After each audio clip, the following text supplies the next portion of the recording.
AITA for making a stink at school and forcing the teacher to change my kid's math grade. My kid, 4th grade, has been struggling in math. It's been an ongoing issue. This whole year, she has struggled with multiplication and division specifically. It's been a constant issue, and it got even worse when they moved on to multiplying and dividing with multiple digits. We've tried the school's tutoring, but overall, she's just not getting it. She doesn't get the method they are teaching. She gets it wrong like 80% of the time. It isn't easier and it's just more steps. Example, multiplying. You break up the numbers, draw boxes, then multiply and finally add them all up. I decided to teach her the way I learned, and she understands it.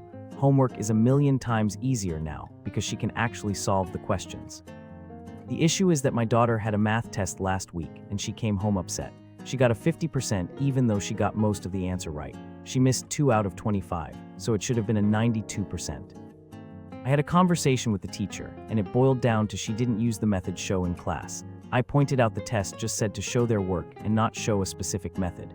The teacher basically went too bad, and that if it happens again, it will be a 0. I was fed up and went to the principal. I'll admit I made it a big deal, because I think it's ridiculous that she got penalized for getting the right answers using a different method. It's math, you can solve problems in a lot of different ways. The teacher was brought in, she was forced to change my daughter's score, and they said it won't happen again. She can find the right answer any way she wants to as long as she shows her work.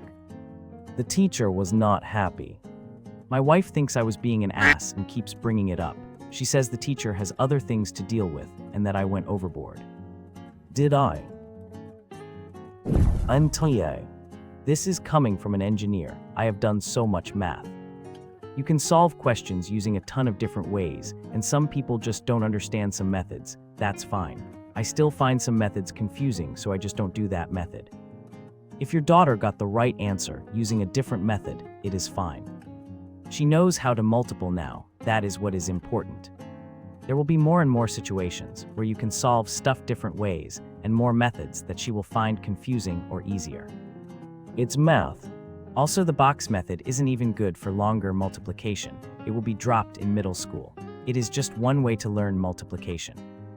The box method just breaks it down more. Some kids like it, others don't, and it make it confusing. There are so many ways to learn how to multiply. I can't do long division the way my nephews have been shown to do it. I have a maths PhD and can do long division the old-fashioned way. This is one of the founding principles of modern math teaching.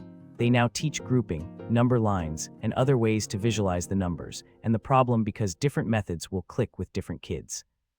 This teacher is way behind the time if they're trying to force all the students to use only one method. My family is all mathematically inclined. In school, I always solved problems in a way no one else did. My colleague also had her own way. Our teacher would often call the two of us to show our alternative ways of solving a specific problem so that the whole class could see that you can get to the same result using different methods. It's the beauty of mathematics. This has been my issue with this new math. I understand their logic, making the process longer so the student sees the details on how to get from point A to B. But if the student can bypass that, even to C or D, and still show a correct process and the correct answer, that should be not just taken into account, but be seen as the student understanding the concept. This is literally the purpose of Common Core math. Kids are supposed to be taught lots of different methods for solving mathematical problems, then hopefully one of those sticks, and then on a test, as long as they show how they got the answer, any of those methods are viable. One problem is some teachers think the method is what they're teaching, not the math. Honestly, I think those few are not great teachers. TA, you did everything the right way. You tried teaching her the way they wanted and it was just causing more struggles, so you showed her a different way. The test said to show your work, which is exactly what she did. You tried talking to the teacher first and got nowhere, so you went to the principal. Clearly, the principal agreed with you, so now you have validation. Not all methods work for everyone, but forcing a kid to struggle that much doesn't make them smarter. It makes them feel less competent and can actually create a lot of anxiety around the subject or testing. Teaching should not be a hard line. You made every reasonable effort and it didn't work, so you found something that did. That's good parenting. I agree fully with you. I hit a point when math and I didn't agree with each other anymore. I didn't understand what they tried to teach me, and with a narc mother, I got yelled at for being too stupid. When I finally got help, I was taught by someone much younger who showed me a different way and helped me so damn much to understand it. I was explaining my way to someone in my class who had trouble as well, and my teacher was WTF at first, checked my work, and when I could explain the way I did it, she realized I actually understood it and was happy for me. 20 years later, and I still struggle with math and need more time, but I ace at finding mistakes in huge Excel wallpapers. I can't tell what the mistake is, but I can show where the flow of the numbers is wrong. My coworkers in controlling love me XD. Yup, it is actually a part of pedagogy to know that not everyone learns the same way, different strokes for different folks. And if a kid feels like they are doing badly compared to others, they might start to feel insecure, think they are the problem and not try anymore. They will only associate negative feelings with math. Op prevented that and boosted her self-esteem and proficiency at math. I do understand that the teacher is annoyed because she is sticking to the curriculum and current, tried and tested teaching method, and that may work for most kids. And probably wants to avoid parents deciding how she will teach, especially if others' parents find out about op. Before you know it, she has to teach multiple methods. However, it is absolutely wrong for her to lower the score because it is not the method she wanted her student to use, and even say that next time it is a 0. That is just being spiteful, when you know your student did it correctly, albeit differently. And it is also more important to make the exception for a kid so they can thrive and learn, than being petty because it is not your method. High school math teacher I had would give you full marks on correct answers, and partial marks if you were wrong and showed your work. He would follow until you made your mistake and note what went wrong. If you decided to not show your work and you were wrong, you got 0. One thing I want to point out is this possibility. The teacher is told to follow the curriculum and standards exactly as they are written. The method she is teaching is the method they are expected to learn. No teaching other methods. The old methods we learned are not what they are expected to demonstrate on state testing. Admin wants the teacher to simultaneously teach everyone the same thing, while also differentiating for the needs of learners. They actually can't win here. Teacher is following what she's been directed to follow by her admin team, principal, district office, etc. Teaching math another way isn't allowed. They need to get good test scores so the principal looks good. They won't receive credit in questions that say show your work if it's not the way the standards say. But as soon as a parent complains, the teacher is thrown under the bus. I'm not saying this is what happened, but as a teacher myself, it could be. The op did the right thing for their child. That's not something I question, but I do question the clearly the principal agreed piece. The only thing they care more about than test scores is avoiding a lawsuit. Honestly, op is a great parent, takes a lot of notice and helps their kid, talks with the teacher first. I'd be looking to pull my kid out of such a hard-headed dumbass teacher's class like that. I taught math for 18 years. You did not go overboard. I always used short multiplication even though school was teaching the needlessly convoluted grid method. In my GCSEs, you got full marks if you got the right answer, but got some marks if you got the wrong answer, but showed correct working out. It is absurd the teacher would mark down for getting the right answer. I have taught 4th and 5th grade math. Some students really latch onto the area model, what the op is referring to, others partial product, some just really need the tried and true standard algorithm and never really are able to get the other strategies down quite right. The op is right, there's a lot to keep track of and it's easy to miss a place value, forget to add one of the partial products, etc. I never hold it against students if they have a preferred method. Almost all come to prefer standard algorithm because it's much quicker and accuracy is easier, less work to check. The absolute best math teachers I ever had in school were the ones who would look at my weird, convoluted scratch paper, see that I arrived at the correct answer through my own logic, and just say, well, whatever works for your brain. Good educators adapt to the student. Agreed, as a teacher, I don't care how you solve it as long as you can solve it. In TA, it's incredibly dehumanizing and confusing to children when they are correct, but are penalized because of things like this. Like a good parent, you found a method that is good for her, and you advocated for her. Children should be encouraged to learn things the way they best process, especially when that process garners correct answers and understanding of concept. Keep an eye on that teacher, though. I had this happen when I was young. My brother is 4 grades above me, so I would hear and know about some things ahead of time, like PEDMAS/BEDMAS. I used it for the first test when they introduced multiplication, and they marked my test wrong because they just wanted me to answer left to right. I was pissed and I got a detention for telling the teacher they were dumb for teaching math incorrectly. Some teachers become teachers to power trip on kids that are forced to be there. Dehumanizing is not a word I've seen used to describe this experience, but it hits the nail on the head. I encountered it throughout my entire education.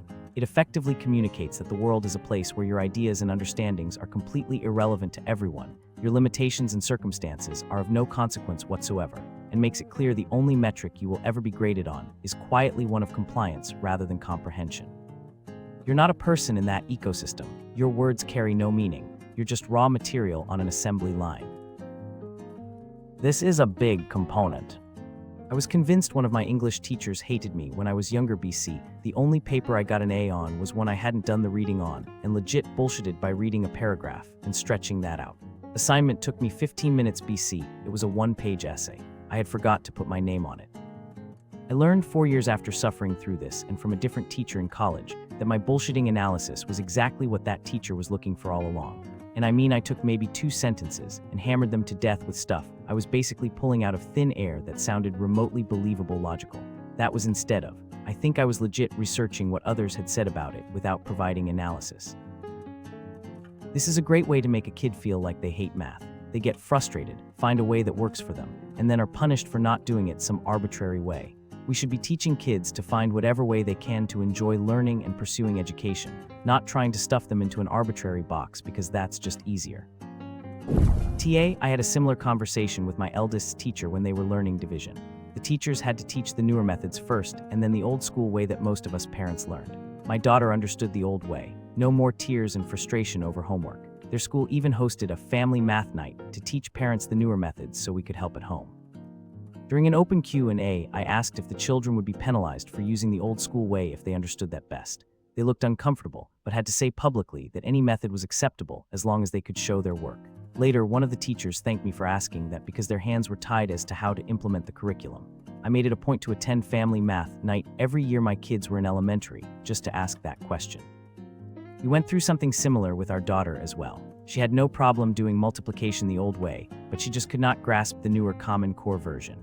We were lucky that the teacher, school, and school district were completely okay with using the old method as long as she could show her work and explain it if needed. Man, they flubbed that. Did they explain why they were teaching a new method or acting like it's just how it is now? The biggest issue with this is the terrible way it was communicated to the students and the parents. Math isn't really about doing math. It's about learning how to problem solve.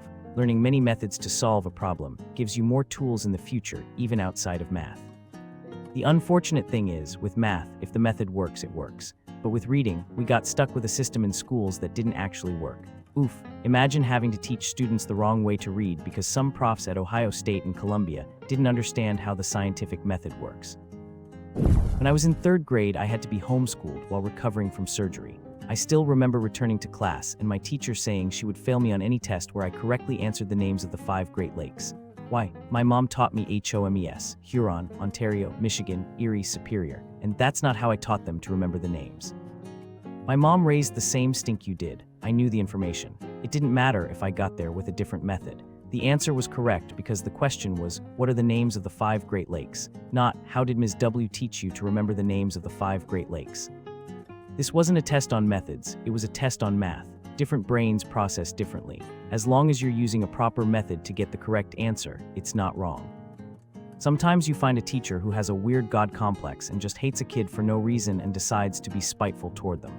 A kid, NTA, but that teacher definitely is. Thank you for standing up for your kid. We remember that even decades later. If the question had been, how did Ms. W teach you to remember the names of the 5 Great Lakes? If you replied, she didn't, would you have got the marks? What a ridiculous power-tripping woman. How unnecessarily stressful, cruel, and unkind to a small child, no doubt already somewhat anxious about settling back into their friends' group. Ray, God complex. Yes, absolutely. I've noticed some math and science teachers were really bad about this. To be fair, I did see it with some history and lit professors in college needlessly overcomplicating what should be pretty straightforward material. For some reason, it's especially prevalent in math and science educators, though.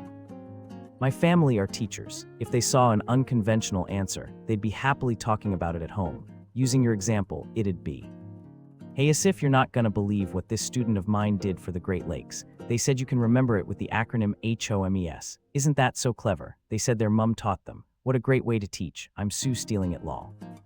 And they would steal it, tell the next generation of students who inspired it, etc. You or your mum won't get any royalty payment from it though, lol. I don't know why people react to ingenuity with such disdain. Isn't that like neat? That humans are such geniuses. Why not become excited for it? Like, what is the point in power tripping a literal kid? Well done you and kudos to your mom. If you haven't noticed, I am stealing this knowledge for future use myself.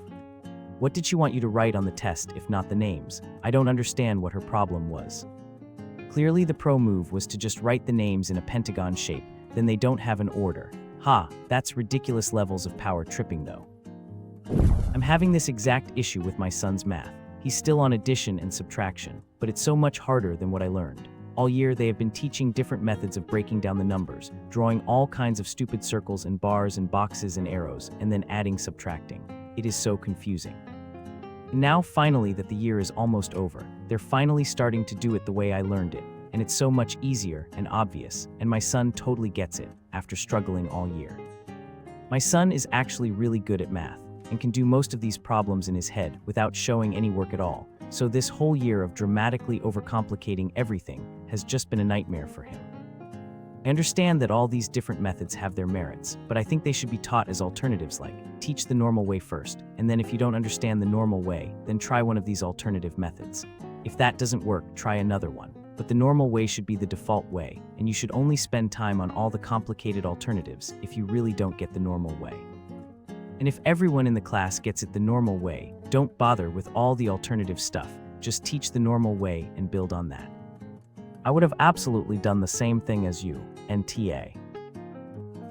I guess my dad knew something in me when I was really young, always watched him drafting and drawing. He started teaching me math way above my age, was very natural, large numbers with the full process. I was in split grade classes for a bit and was doing the work above me without teacher instruction.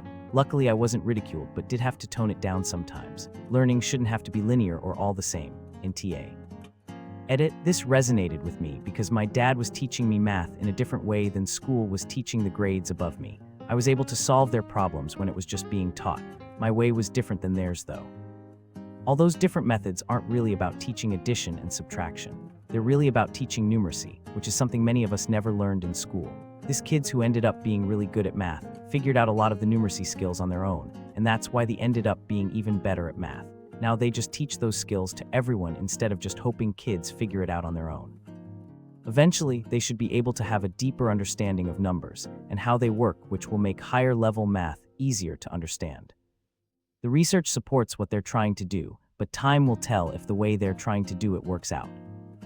It really saps their confidence, and once they start thinking then believing they're no good at math, it becomes a much harder hill to climb and block to overcome. That lack of confidence can plague them throughout their school years. TA, I'm a math teacher and I read this title fully expecting to say YTA, but your daughter showed her work in a logically consistent manner. It's not like she was just lucking her way into the right answer without being able to demonstrate her understanding. The teacher sounds like they're either petty or they don't understand the other method and don't want to admit that. I'm going to assume that the teacher has an answer key to quickly check the tests, but Op's daughter's method requires the teacher to verify the logic for each question. I looked up the method Op described, and it seems like an overly complicated method to justify new math textbooks. When I think about the box method like multiplying polynomials, out makes sense, but I struggle to see how you explain the underlying logic to fourth graders. I'm guessing she was teaching area model, and the child did the standard algorithm. Guessing the grade had to do with showing the work of what has been being taught area model, not the actual math. Like if you're doing place value and want to see addition by place value, and the kid just writes 123 plus 123 equals 246, it'd mark half off it's supposed to be 100 plus 100, 20 plus 20, 3 plus 3. She was grading the process, not the answer. I have to think the teacher has very weak math skills and has to stick to the methods in the curriculum. I don't know what method was used here, but my kids are learning differently from me, but I understand why. They're trying to foster a deeper understanding of why something is true. To me, it seems like preparation for algebra later, where you can decompose problems in different ways to solve them. That you can get the same answer, a different way, requires that you have a deeper understanding of what's happening. Someone thinking about math this rigidly has got to have a poor understanding of mathematics as a whole, as these sorts of equivalences only become more and more important as you advance. Thank you very much for watching. Put likes, write comments, and wait for new videos on the channel.